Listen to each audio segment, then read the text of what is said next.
I was living in a new state. I wanted to mingle with the singles. So, I set up an account on Tinder. I matched with this guy, let's call him Justin, who had also just moved to the area, and we decided to get a dinner at a local bar. Dinner was great, Justin was great.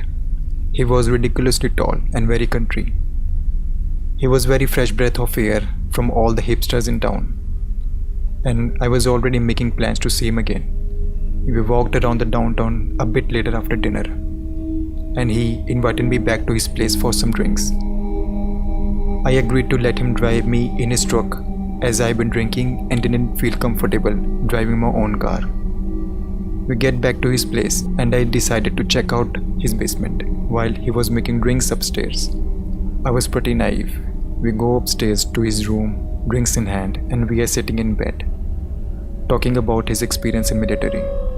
Justin is being super nice, but he starts to get really pushy about me finishing the drink. As I bring the glass up to my mouth, I notice some pink powder at the bottom of the glass.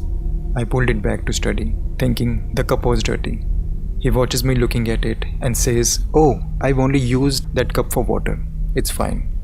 I take a sip of the drink and it was extremely bitter, like when you let a pill in your mouth a bit too longer.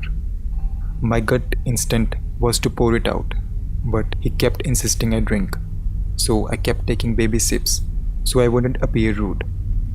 Curious about his military experience, I asked him if he had killed anyone while he was deployed, and his whole face lit up like it was Christmas. He said, "Hell yeah," and I enjoyed every minute of it. Then proceeds to tell me about it. At this point, I started to get really uncomfortable and wanted to leave. I couldn't just leave though, because I didn't have my car. He then tells me he has done some things because things happen in the country.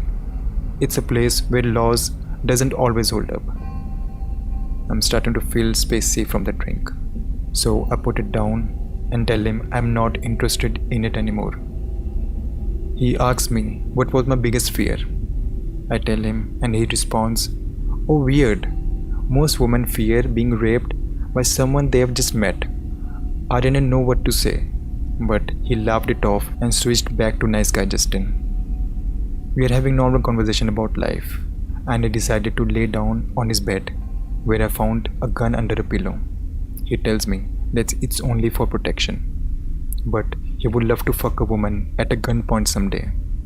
He grabs a gun and started to playing with it, and I'm convinced this is the day I'm going to be raped and murdered. Yes, it took all of this before I felt this way, because his roommates were there when I got there, so I had felt safe. He proceeds to tell me that his absolute greatest fantasy is to kidnap a random woman, keep her as a sex slave, and kill her. I feel helpless and terrified. I notice my phone is dying, and I start to think of an escape plan. He lays down next to me, starts to touch me, and I go completely frozen in fear. I guess at some point his roommates came back because we hear them walking through the front door and up the stairs. His whole body goes cold. He stands up and says that he's taking me back to my car. I never felt more grateful in my life when I saw my car sitting in front of the bar. I drove around the town for a while to make sure he wasn't following me. I blocked him, delete all of his contact information.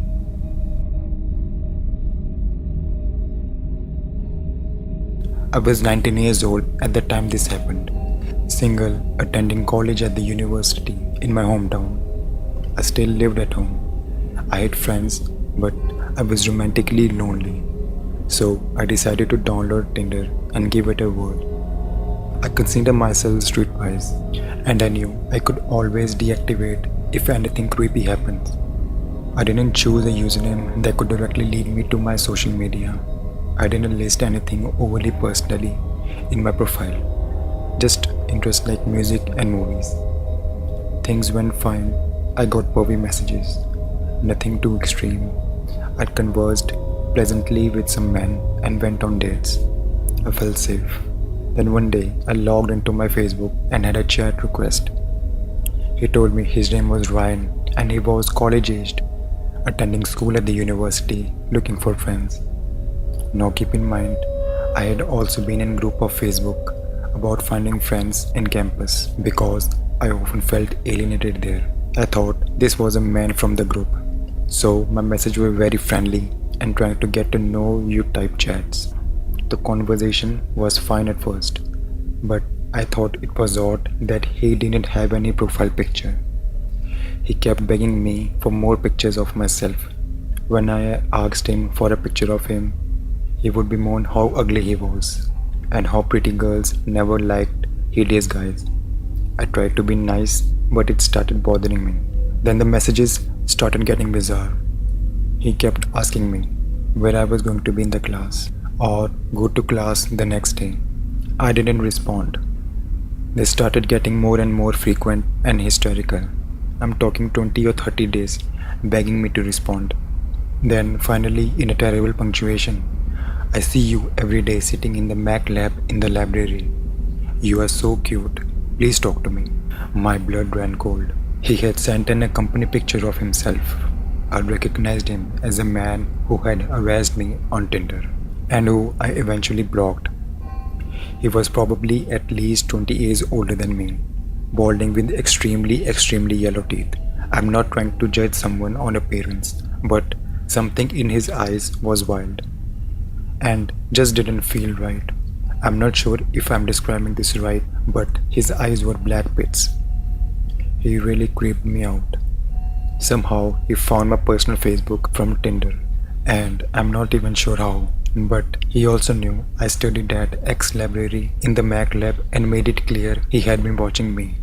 But for some time, there was no way he would have known that unless he had been actively physically stalking me. I had never seen him on campus and never saw him again. I blocked him instantly from Facebook and always checked behind my back when I walked at night on campus. For a while I worried he was still stalking me at library, so I changed the location I study at